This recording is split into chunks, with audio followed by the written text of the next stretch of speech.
Дарабоз республикалық онлайн конкурсына қатысушы 6 сынып оқушысы Кетбай Нұржан. Мұқағали Мақатаев.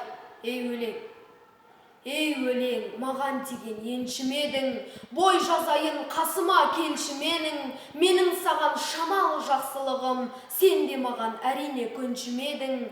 Келші маған, тез жетші алданышым, тез жетші атам Абай аруағы үшін, бейіштегі ұяңды қоя тұрғын, тіршілікке керексің ардақұсым. Ей өлең, қайтсем саған жан бітірем, жансыз өлең жанымды алды кілең, бір ойым жүрегімде қаза болып, бір ойым көмейімді қалды тіреп. Ей өлең, қайтсем саған жан бітірем.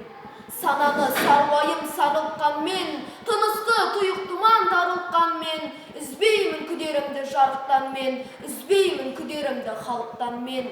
Хақым жоқ тағдырыма қалтылдарға, хақым жоқ болашаққа салқындарға, сенемін түспек емес нарқым дауға, сезетін жүрегімді халқым барда. Мынау дүние әділдіктен жаралған, өз орнында жерде, күнде, тау орман, бір-бірінен қуат алған, нәр алған.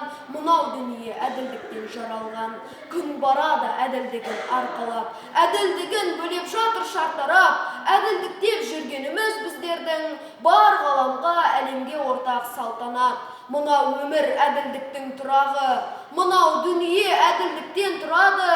Ал адам ше, адам неге жылады? Біреулерден біреу неге ығады?